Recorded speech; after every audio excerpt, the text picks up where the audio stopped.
Hello everyone, it's Leo, and in this video we are going to talk about episode 36 from Healing Good PreCure. Yes, finally our girl Hinata getting some spotlight, some love, and this episode was very nice.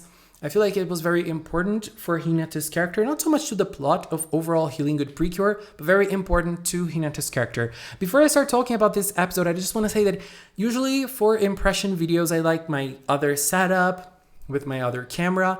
I'm recording this in the news setup here from the channel, but I'm doing this because today was a big day for PreCure. If you're watching this video like months later, you probably won't know, but today was a leak day, so I spent a lot of time like looking at the leaks and talking about it, so I ended up missing my time frame for recording this video, so I'm deciding to record it now. So let's start talking about this. This episode was very important because of English tests, basically, and we see Nodoka and Chiyu, getting great scores, and Hinata, unfortunately, wasn't doing very well. And at the start of the episode, we already have basically set up the whole Hinata personality that is going to be very important for episode 36. She was gloomy and sad because of her score, but quickly she got reminded of her friend and of the meeting they were going to have, and she changed she quickly changed her personality, and this was a big part of this episode. Hinata is a person who has a very hard time focusing on one thing only. She is always changing and her mind is always working very fast, and she is always active. Her mind is always active, and it feels like she has very short attention spans. This was explored in this episode and I liked it a lot. And so she goes to meet her friend who is called Edico, but she has a special nickname for her, which is Elizabeth. It's been 5 years since they met, and it's been 5 years since they talked. So there was this awkwardness around them, and Hinata tried to break this awkwardness by talking about her friends and how her life's been, while Edico was just totally quiet. This scene specifically was kind of weird, I think, because Hinata was talking about her friends, and she shared this picture with her, and I was like, where's Asumi? And I do understand that Asumi is she is seen as an older person, but isn't she part of the bunch? Wouldn't she deserve to have a spot there? Hinata girl, come on. Where is her? She deserves her spot in the spotlight as well as a friend of yours. But what happened after that was that Edico ended up leaving. She said that she couldn't call her Elizabeth anymore. This was something that was from the period when they were kids. It feels like she is ashamed of that at the moment. So Hinata couldn't call her that, and then she just ran away. And Hinata was left wondering, what did I do wrong? What happened? What is going on? And here's the tension of the episode. But then we had the villains, and we had a great scene between Shindoine and Guairu, and a lot of play on words and a lot of play on names as well. This was also something big in this episode. And as almost always, PreCure loves playing with comedy in the villain side, so it was very interesting seeing the play of words with them, and Shindoine giving Guairu another name and not even wanting to say his real name because she was too lazy for that and he didn't even deserve it, but she was saying some other name which was kind of as big as Guairu. It was like, Shindoine girl, where's the logic? But there is no logic for PreCure villains, and I kind of love that, to be honest. This scene was very fun to watch. And then this was basically my favorite part from this episode. Hinata was sharing with Nodoka and Chiyu what happened with her and her friend Edico. And she started saying that because they changed schools, things were awkward between them. Things were a little strange, and they couldn't become friends anymore because of that. And so she was starting to envision Nodoka and Chiyu in another school because she wouldn't be able to get the same grades as them. And because they were going to get like great grades, they would go to a better high school than Hinata, and they would leave Hinata behind. She wouldn't be their friend anymore. And obviously Nodoka and Chiyu say like, this is really absurd, this is never gonna happen, we'll always be by your side, we made a promise to always be friends. But I totally understand Hinata's point of view in this case, because especially when you are a child, moving schools is very hard. Just sharing something very personal here.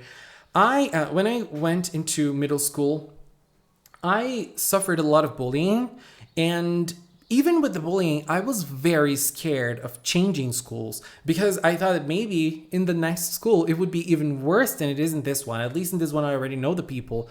And in the other one, it could be even worse. And obviously, this is a different scenario, but I feel like the same logic could apply in the sense that sometimes, especially when you're younger, it's normal if you lose touch, if you lose this sense of seeing the person every day as you do when you go to school. The friendship changes a little bit. When you're older, it's easier to maneuver around that. But when you're younger, I can definitely understand Hinata's struggle and Hinata's how scared Hinata was. And so she worked very hard in her studies, but she couldn't focus at all. I particularly loved this shot right here. It reminds me a lot of Snoopy, the little dog. I don't know why, but it does. And we also had this moment with Hinata's dad. Hinata's dad is also very handsome. And the girls went to Hinata's house. They were going to have a sleepover to help Hinata study. One thing I really loved about this scene, apart from her handsome dad, was the way that Nodoka was using her own mind and association to help her with English. That was incredible. And Chiyu's face when Nodoka was doing that, she was like, do you actually do that? Does it really work? Well, it works. Nodoka gets good grades. And this is an interesting thing. When you're studying something, I feel like this is, everyone can use different techniques. We all use what works for us in terms of memorizing, in terms of learning and internalizing something, right? So why not try different things? But when it came to Hinata's time, obviously her mind swayed away. I absolutely loved that scene so much. But then she received a message from Edico so that they would go meet each other and talk again. And that's what we did. And so in this scene, we also see a little flashback in which we see small Hinata and small Edico, and Edico calling Hinata Natasha and Natasha calling Edico Elizabeth. That's the nickname they gave to each other. So they meet, and when they meet, Shindoine attacks. This time she attacks with a Mega Byogen, not a Giga Byogen. And the Mega Byogen just starts attacking, and it kind of ruins the mood between them because they were going to share this moment with each other, but they ended up sharing this vow of friendship again. And I do understand Edico's side in things being too awkward because when it's like 5 years that you haven't met someone, how is it going to be the person's reception towards you? How does the person will deal with that? And so I really liked how Edico was feeling a little scared of opening up to Hinata. How could that work? Does she know how that could work? I think she didn't know, and that created this tension between them, but they could actually sit down, talk. Even if there was a Byogen attacking, they had this moment for themselves and they were able to talk it out. Edico was able to open up and say, look, I'm sorry, I was scared, I was frightened, I didn't know how you would deal with that. And that was incredible.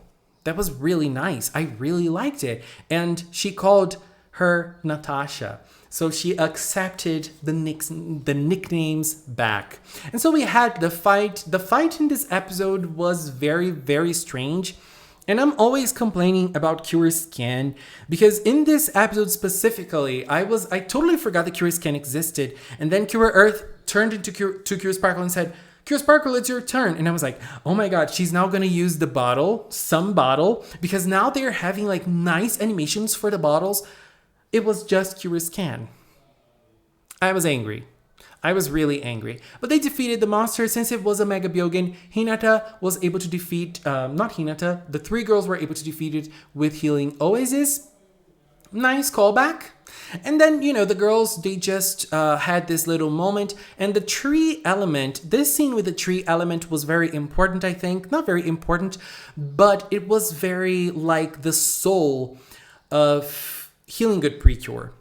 For me, it was like the soul of Healing Good PreCure. Because the tree asked for forgiveness to Hinata for ruining the mood. And Hinata was like, girl, it's all fine. Everything's cool now. And I feel like this kindness and this overall sense of peacefulness and, not bothering other people, everyone staying calm and everyone staying happy, everyone staying fulfilled is the whole theme of Healing Good. And I felt like this little scene that we had in this moment was very significant of that. And so at the end, we just had Hinata failing the test again. And this time she had an even lower score than before. And I honestly liked this fact because we saw Hinata studying. We saw her trying her best to get good scores.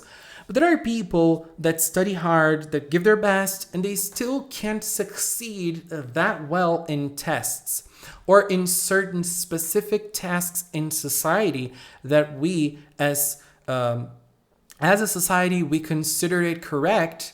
But sometimes some people cannot just fit this mold and cannot succeed in certain abilities.